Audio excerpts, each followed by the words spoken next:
জিম্বাবুয়ের মতো প্রতিপক্ষের বিপক্ষেও ম্যাচ জিতে ঘাম ছুটে একাকার অবস্থা টাইগারদের। মিরপুরে শুক্রবার চতুর্থ টি-20তে টাইগাররা জিতেছে মোটে 5 রানে। বিশ্বকাপের আগে বাংলাদেশের এমন পারফরমেন্সে বাড়ছে উদ্বেগ। বাংলাদেশ জিম্বাবুয়ে চতুর্থ টি-20 নিয়ে আলোচনা করতে আমাদের সাথে যুক্ত হয়েছেন সাবেক ক্রিকেটার দেবব্রত পাল এবং ক্রীড়া সাংবাদিক মানজুর মোর্শেদ। আপনাদের দুজনকে স্বাগত খেলার যোগে। সবার আগে মানজুর মোর্শেদ, আপনার কাছে আসতে চাই। আমরা হয়তো শ্বাসরুদ্ধকর ম্যাচটাতে জয় পেয়েছি, কিন্তু প্রতিপক্ষ বিচারে সত্যি কি জিততে পেরেছি? শেষ পর্যন্ত জয়টা তো 5 রানের। টি-20 আসলে ছোট ফরম্যাটের খেলা, 120 বলের খেলা। এখানে কিন্তু বড় দল ছোট দলের যে পার্থক্য সজীব সেটা কিন্তু কমে যায়। তো শেষ পর্যন্ত বাংলাদেশ জিতেছে, সেটাই শেষ কথা। যখন মনে হচ্ছিল যে সাকিব শেষ ওভারটা করছিলেন, তখন কিন্তু মনে হচ্ছিল যে শেষ পর্যন্ত হয়তো ম্যাচটা বাংলাদেশ হেরে গেলেও যেতে পারে। যখন মুজারাবানি ছক্কাটা মারলেন, তখন তো আসলে ইকুয়েশন খুব সহজ হয়ে গিয়েছিল। মনে হচ্ছিল যে আরেকটা বাউন্ডারি হয়তো বা হয়ে যাবে, ওভার বাউন্ডারি, এবং বাংলাদেশ ম্যাচটা হেরে গেলেও যেতে পারে। সেটা হয়নি। আপনি দেখেন, গত রাতে আমরা দেখেছি পাকিস্তান 182 ডিফেন্ড করতে পারেনি আয়ারল্যান্ডের বিপক্ষে। আয়ারল্যান্ডের কাছে তারা 5 উইকেটে হেরেছে। সেইখানে বাংলাদেশ 143 ডিফেন্ড করে ফেলেছে। এটাকে অবশ্যই বড় একটা সাফল্য হিসেবে দেখতে হবে। কিন্তু বাংলাদেশ যেভাবে এই সিরিজটা খেলেছে, তাতে আসলেই যার পর নাই সবাই হতাশ। বিশেষ করে ব্যাটিংটার জন্য। বোলাররা হয়তো বা 4-0 লিড এনে দিয়েছেন, কিন্তু ব্যাটাররা কিন্তু চরমভাবে ব্যর্থ। একেবারে ফ্লিপ ফ্লপ ব্যাটিং অর্ডার যেটাকে বলে, সেটাই কিন্তু বাংলাদেশের এখন আমরা দেখছি। এবং আমরা দেখছি যে তানজিদ তামিম 2টো ম্যাচে রান পেয়েছেন, বাকি 2টোতে রান পাননি। একটা ম্যাচে তিনি 60+ ইনিংস খেলেছেন, ওই ইনিংসে তিনি 3 বার লাইভ পেয়েছিলেন। গতকালকে একটা ভালো ইনিংস তিনি খেলেছেন। গতকাল সৌম্য সরকার প্রথমবারের মতো খেলতে নামে ভালো একটা পার্টনারশিপ দিয়েছেন। টি-20 ক্রিকেটে বাংলাদেশ তৃতীয়বারের মতো উদ্বোধনী জুটিতে 100 রান পেয়েছে। সুতরাং এগুলো সব অ্যাচিভমেন্ট। কিন্তু আপনি দেখেন, প্রথম 3 ব্যাটসম্যানের পরে বাকি যে 8 জন নেমেছেন, তারা কিন্তু কেউ 2 অঙ্কের দেখা পাননি। তো মিরপুরের উইকেটের একটা রহস্যময়তা রয়েছে, সেটা কাজ করেছে কিনা জানি না, কিন্তু হঠাৎ করে মনে হলো যে মিরপুরের উইকেটের ব্যাটিংই করা সম্ভব হচ্ছে না। তো এরকম একটা উইকেটে 143 রানের ডিফেন্ডেবল স্কোর না, হয়তো বা 160 হলে কমফোর্টেবল জায়গায় বাংলাদেশ থাকতো। রান কিছুটা কম হয়েছে। তো এইটা নিশ্চিতভাবে টিম ম্যানেজমেন্টের জন্য বড় এক দুশ্চিন্তার কারণ হয়ে থাকবে।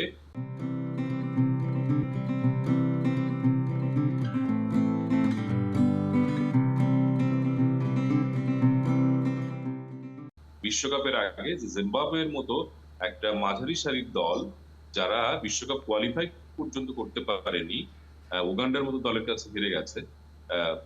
নামিবিয়ার চেয়েও তারা একটা দুর্বল দল, মানে তাদের কন্টিনেন্টে। সেইখানে তাদের বিরুদ্ধে এইরকম মানে ব্যাটিং ডিসপ্লে বাংলাদেশের জন্য নিশ্চয়ই দুশ্চিন্তার কারণ।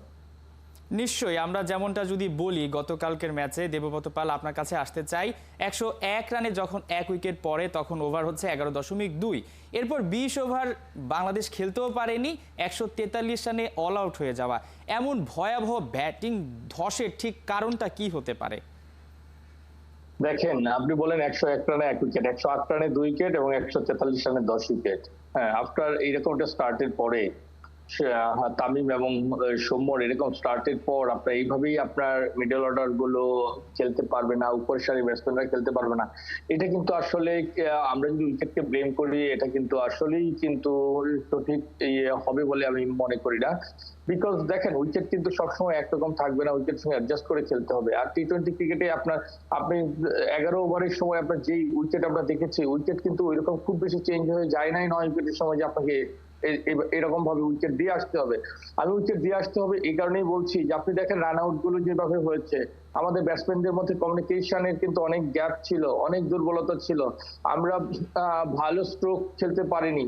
তো সবকিছু মিলিয়েই কিন্তু আপনি ভালো স্ট্রোক খেলতে পারবেন না, বাট আমাদের প্লেয়ারদের মধ্যে কমিউনিকেশনটা ভালো থাকতে হবে। আপনি যখন ওয়ার্ল্ড কাপের জন্য কাজ করবেন একটা টিম নিয়ে, আসলে কি টিমটা টিম হিসেবে গড়ে উঠতে পেরেছে? আমার কাছে কিন্তু বডি ল্যাঙ্গুয়েজ সহ সবকিছুতে মনে হয়নি।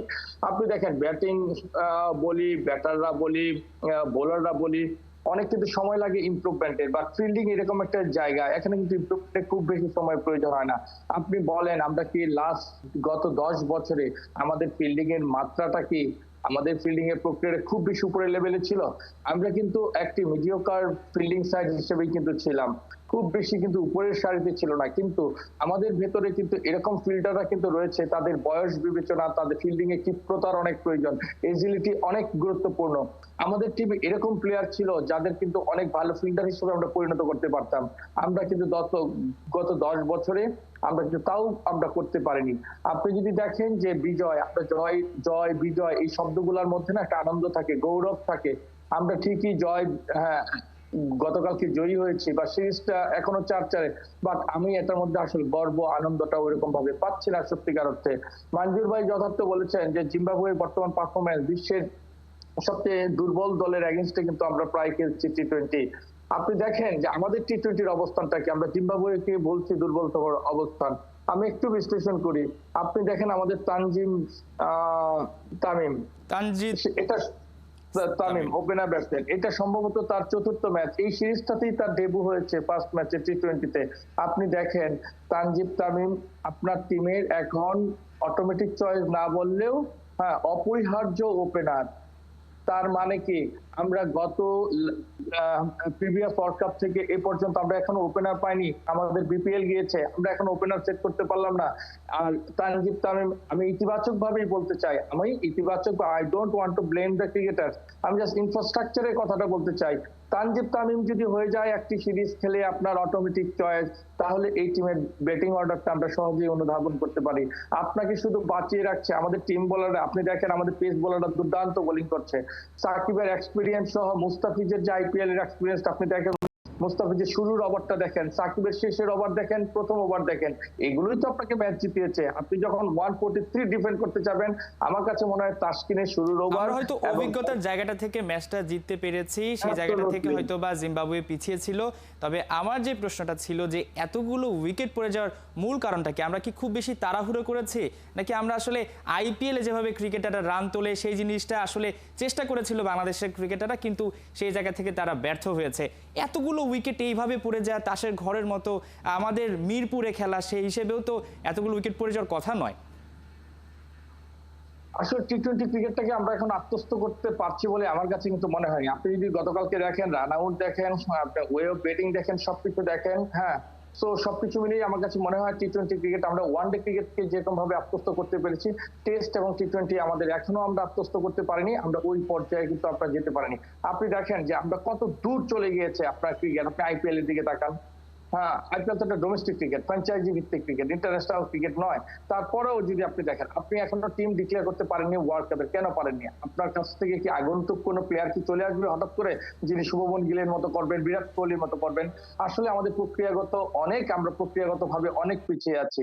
আপনি আমি আপনি আমি আমরা যদি টিমটা করার, আমরা তো এত বিজ্ঞ নই।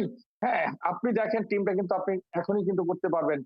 আপনি যত বেশি, আপনার তো টিমের তো একটা প্রিপারেশন রয়েছে, প্লেয়ারদেরকে পর্যাপ্ত সময় দিতে হবে একটা ওয়ার্ল্ড কাপ খেলবার জন্য। কাজেই আমার মনে হয় সবকিছু মিলিয়েই আমরা প্রক্রিয়াগত ভাবে বলি আর আমাদের ইনফ্রাস্ট্রাকচারের কথা বলি, সবকিছু মিলিয়েই কিন্তু আমরা অনেক বেশি পিছিয়ে আছি।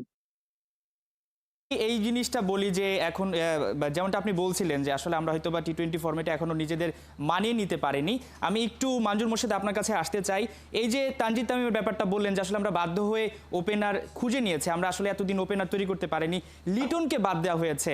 অনেকটা তো বাধ্য হয়ে, তিনি তো আমাদের অনেক ভালো ক্রিকেটার, হয়তো বা তার এই সময়টা ভালো যাচ্ছে না, তার ব্যাপারে কি বলবেন? তাকে এই মুহূর্তে বাদ দেওয়া হয়েছে, সৌম্য সরকার ভালো পারফরমেন্স করেছেন, তানজিদ তামিম তিনি আসলে ফর্মে রয়েছেন, তার কি এই মুহূর্তে দল থেকে বাদ পড়ার অনেক সম্ভাবনা রয়েছে কিনা, বা তাকে বাদ দেওয়ার মানে ব্যাপারটা কি যৌক্তিকতা আছে কিনা এই মুহূর্তে? যদি খুঁজতে যান, তাহলে লিটনের এই মুহূর্তে বাদ পড়াটার আমি কোনো কারণ দেখছি না। তিনি তো মাস্ট ক্যারিং প্লেয়ার। আপনি লিটনের কোনো বিকল্প হয় না বাংলাদেশ দলে, একমাত্র ডানহাতি ওপেনার। আর কিন্তু তার কোনো রিপ্লেসমেন্ট হয় না, এবং তিনি যে মানের ক্রিকেটার, তার রিপ্লেসমেন্ট বাংলাদেশের ক্রিকেটে নেই। সুতরাং তাকে আপনি রেখে বিশ্বকাপ খেলতে যাবেন, এটা হয় না।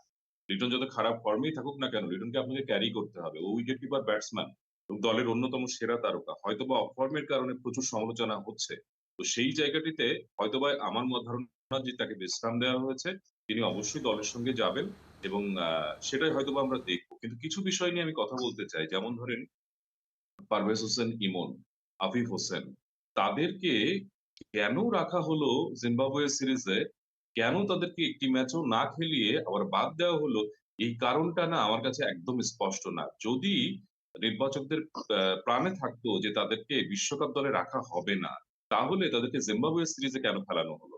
জিম্বাবুয়ে সিরিজে তো তাদের খেলানো উচিত ছিল বা হতো যে যারা আসলে বিশ্বকাপ খেলতে যাবেন। এখন পারভেজ হোসেন ইমন, আফিফ হোসেন তাদেরকে দলে রাখলেন প্রথম ৩ টি-টোয়েন্টিতে, কিন্তু তাদেরকে কোনো ম্যাচই খেলানো হলো না। এখন শেষ ২ টি-টোয়েন্টি দলেও তারা নেই, তাদেরকে বাদ দেওয়া হলো। দুজনেই কিন্তু ইন্টারন্যাশনাল টি-টোয়েন্টি খেলার এক্সপেরিয়েন্স রয়েছে। তো এখন টি-টোয়েন্টি দল যেটা ঘোষণা করা হবে আমরা ধরেই নিচ্ছি তাদেরকে রাখা হবে না। কিন্তু তাদেরকে এই নেয়ার কারণটা না অস্পষ্ট। এই যে ধরেন পরিকল্পনাহীন কিছু বিষয় আশায় এখন মানে সামনে চলে আসছে, যখন হয়তোবা আগামীকাল দলটা ঘোষণা করা হবে। আগামীকাল তো শেষ টি-টোয়েন্টি সকালে, ওই টি-টোয়েন্টি হয়ে যাওয়ার পর হয়তোবা দুপুর বিকাল নাগাদ হয়তোবা দলটা আমরা পেয়ে যাব। হয়তোবা দুপুরেই দলটা পেয়ে যেতে পারি, বিশ্বকাপ দলটা। তো কেন রাখা হলো এই প্রশ্নের উত্তর কিন্তু আসলে নির্বাচকদেরকে দিতে হবে। তো কিছু জিনিস আনপ্ল্যান্ড ওয়েতে এগোচ্ছে, যে কারণে দেখা যায় আমাদের তো আসলে মানসম্মত ক্রিকেটার নেই, কিন্তু এমন অবস্থা হয় দল এত দেরিতে ঘোষণা করা হয়। সবশেষ আসরেও কিন্তু সেটাই হয়েছে, একেবারে সবার শেষে কিন্তু বাংলাদেশ দল ঘোষণা করা হয়েছে। মনে হচ্ছে যেন বাংলাদেশ সব দিক চ্যাম্পিয়নশিপ থেকে আসলে আমরা পিছিয়ে মাজুর মোর্শেদ, যেমনটা আপনি বলতে চাচ্ছেন যে আসলে দল ঘোষণা করা হোক কিংবা এই যে একটা বিশ্বকাপ থেকে আরেকটা বিশ্বকাপ আমরা লম্বা একটা সময় পাই। আমি যদি কোনো একটা এক্সাম দিয়ে বুঝাই যে আসলে কোনো পরীক্ষার জন্য তো লম্বা একটা প্রস্তুতির প্রয়োজন হয়, আমাদের হেডমাস্টার চান্ডিকা হাথুরু সিংহে তিনি রয়েছেন, মানে এই যে ক্রিকেটার তৈরি করতে পারছি না, ওপেনার তৈরি করতে পারছি না, দিন শেষে দল ঘোষণা করতে পারছি না, আলটিমেটলি জিনিসটা তো এইভাবেই চলছে। মানে আমরা আর কত আলোচনা করব যে কাকে রেখে কাকে খেলানো হবে, একে কেন খেলানো হয় না, এই জিনিসগুলো থেকে আসলে আমরা কবে পরিত্রাণ পাবো? সৌম্য সরকার ৪১ রানে একটা দারুণ ইনিংস খেলেছেন। এতে যদি তার বিশ্বকাপ স্কোরে থাকা নিশ্চিত হয়ে যায়, তাহলে সেটা আসলে মন্দের ভালো হবে, এবং তিনি যদি রান করতে থাকেন টানা, পরের ম্যাচেও যদি রান করেন তাহলে সেটাও দলের জন্য ভালো হবে। কিন্তু দেখেন সৌম্যর প্রিভিয়াস রেকর্ড গুলো দেখেন, সবশেষ টি-টোয়েন্টি বিশ্বকাপ বলেন, এই দলগুলোতে উনি ছিলেন, কিন্তু উনি কি পারফর্ম করতে পেরেছেন? পারফর্ম করতে পারেন। তাহলে যে ক্রিকেটার পারফর্ম করতে পারেন না তাকে কেন ক্যারি আউট করা হয়, সেটা আসলে বাংলাদেশের ক্রিকেটের যে দুর্বলতা সেটা দৃষ্টিকটুভাবে ফুটে উঠেছে। দেখেন লিটন দাস অফ ফর্মে রয়েছেন, কিন্তু তাকে বাদ দেওয়ার সাহস কারো নাই। আমি নিজেই বলছি যে লিটন অবশ্যই মাস্ট গোয়িং প্লেয়ার। কারণটা হচ্ছে লিটনের যে কোয়ালিটি তার ধারে কাছে আর কেউ নেই, সুতরাং লিটনকে আপনাকে নিতেই হবে। আপনি স্কোয়াড বানাবেন কি করে? সুতরাং একজন ক্রিকেটার যখন অফ ফর্মে চলে যায় তার কোনো বিকল্প নেই বাংলাদেশে। দেখেন, যদি মোস্তাফিজ এবং সাকিব যৌথ টি-টোয়েন্টিতে না খেলতেন তাহলে কি হতো বলেন তো? তাদের যে বোলিংটা, এই বোলিংটা তো বাংলাদেশ মিস করতো, তাহলে তো বাংলাদেশ এই ম্যাচটা হেরে যায় জিম্বাবুয়ের সঙ্গে। তো ফরচুনেটলি বাংলাদেশ ম্যাচটা জিতে গেছে। ব্যাটসম্যানরা কনসিস্টেন্টলি ভালো করতে পারছেন না। যখনই একটু ট্রিকি উইকেট হয়ে যাচ্ছে, যখনই জিম্বাবুয়ান বোলাররা তাদের পেসটা কমিয়ে দিয়েছে, উইকেটের স্লোনেস এর কারণে বাংলাদেশি ব্যাটাররা কিন্তু তখন হিমশিম খেয়েছে, দ্রুত উইকেট পতন হয়েছে। মাত্র ৪২ রানে ১০টা উইকেটের পতন ঘটেছে। এটা কিন্তু বাংলাদেশের জন্য ভীষণ ভীষণ অ্যালার্মিং একটা বিষয়, যে আমাদের যে ব্যাটিংটা সেটা কিন্তু একদম কনসিস্টেন্ট না। সেইখানে অফ ফর্মে চলে গেছেন ক্যাপ্টেন হিমসেলফ। লিটন দাস তিনি অফ ফর্মে। তো লিটন এবং শান্তর মতো দুজন টপ অর্ডার ওপেনার, একজন টপ অর্ডার ওয়ান ডাউনে খেলবেন বা টু ডাউনে খেলবেন, বা তিনি নিজে ওপেনিং করতে পারেন, এরকম দুজন ক্রিকেটার যখন অফ ফর্মে থাকেন তখন ওই দল নিয়ে ভরসা করাটা খুব কঠিন। শ্রীলঙ্কা দলটা ঘোষণা হয়েছে, সেখানে দেখলাম যে শ্রীলঙ্কার ৪টা পেসার বাংলাদেশের গ্রুপে রয়েছে, ৪টা পেসার তারা ক্যারি করছে। আমি জানি না বাংলাদেশ শেষ পর্যন্ত ৪টা পেসার ক্যারি করবে কিনা। তানজিম হাসান সাকিব তিনি শেষ পর্যন্ত দলে থাকবেন না আলটিমেটলি তার জায়গায় শরীফুল ইসলাম শেষ পর্যন্ত বিশ্বকাপ স্কোয়াডে ঢুকবেন? শরীফুল তো অবশ্যই যাবেন। তানজিম সাকিব তিনি দলের সঙ্গে যাচ্ছেন কি যাচ্ছেন না, আমার মনে হয় এটাই এখন $1,000,000 কোশ্চেন হয়ে গেছে। এই জায়গাটা থেকে একটু দেবব্রত পাল আপনার কাছে আসতে চাই যে গতকাল তানজিম সাকিব তাকে খেলানো হয়েছে, সাইফুদ্দিনকে বিশ্রাম দেওয়া হয়েছে যেমনটা বলা হচ্ছে। খুব বেশি কি দরকার ছিল সাইফুদ্দিনকে এই সময়টাতে বিশ্রাম দেওয়া? কারণ তিনি তো একটা রিদমে ছিলেন, সেই জায়গা থেকে হয়তো বা তিনি ব্যাটিংটা একটু ঝালিয়ে নেওয়ার সুযোগ পেতেন, যেহেতু বাংলাদেশ গতকাল ব্যাটিংটা আগে পেয়েছে। দেবব্রত পাল। না, আসলে কিন্তু খুব ইম্পর্টেন্ট কোয়েশ্চেন যে আমার কাছে যেটা মনে হয়, আপনার পেস বোলিং অ্যাটাকে আপনার সাইফুদ্দিনকে যদি আমরা ধরি অলরাউন্ডার হিসেবে, ৩জন পেস বোলার এবং অলরাউন্ডার সাইফুদ্দিন, সেই কিন্তু টিমে ইনক্লুশন থাকবে। শরীফুলের যদি কোনো প্রকার ইনজুরি না থাকে, শরীফুল, মুস্তাফিজ এবং তাসকিন এই ৩জন পেস বোলার টিমে থাকবেন। এইভাবে টিমের সমন্বয় হওয়া উচিত। ৪জন পেস বোলার নিয়ে গিয়ে কিন্তু আমরা প্রিভিয়াস লাস্ট ওয়ার্ল্ড কাপেও কিন্তু আমরা দেখেছি যে আসলে ওইটা কার্যকারিতা ওইরকম কিন্তু আপনার ছিল না।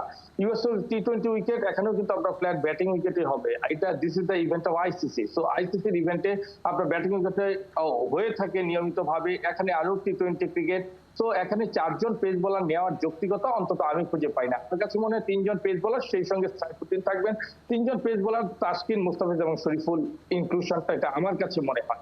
আপনি যদি দেখেন টিমে কিন্তু আপনার মঞ্জুর ভাই খুব ইম্পর্টেন্ট একটি স্পিচ দিয়েছেন যে আসলে লিটন দাস, আমি ওনার সঙ্গে একেবারেই একমত। এখানে কিন্তু প্রাজ্ঞতা এবং অভিজ্ঞতা খুবই ইম্পর্টেন্ট। লিটন দাস এত অফ ফর্মের পরেও আমরা বলছি যে লিটন দাসকে টিমে রাখাটা সঙ্গত হবে। আসলেই কিন্তু তাই, আমাদের পাইপলাইনে কিন্তু আর এরকম অভিজ্ঞ ক্রিকেটার নেই। পারভেজ হোসেন ইমন প্রশ্ন উঠেছে, পারভেজ ইমন এসেছে, বাট হয়তোবা পারভেজ ইমনকে ওয়ার্ল্ড কাপের পরেও তো আমাদের বায়োল্যাটারাল সিরিজ থাকবে না, ওদেরকে আসলে পরিণত করা হচ্ছে। আফিফ হোসেন ধ্রুব দীর্ঘদিন যাবত ন্যাশনাল ক্রিকেটের সঙ্গে আছেন, হয়তো আফিফ হোসেন ধ্রুব কোনো ইন প্লেস অফ সৌম্য বিবেচনায় কিন্তু হয়তোবা ছিলেন আফিফ হোসেন ধ্রুব, এরকমই আমাদের কাছে ম্যানেজমেন্টের মানে আচরণে কিন্তু মনে হয়েছে। তো এখন যেহেতু সৌম্য কামব্যাক করেছেন, সেহেতু হয়তো সৌম্য কামব্যাক করেছেন, আশা করছি বাংলাদেশ এই দলটাও ভালোভাবেই কামব্যাক করবে, ঠিক যেভাবে জিম্বাবুয়ের বিপক্ষে খেলছে তার চাইতে অনেক ভালো ক্রিকেটটাই উপহার দেবে। আপনাদের দুজনকে অসংখ্য ধন্যবাদ। দর্শক, আমরা কথা বলছিলাম বাংলাদেশ এবং জিম্বাবুয়ের চতুর্থ টি-20 নিয়ে।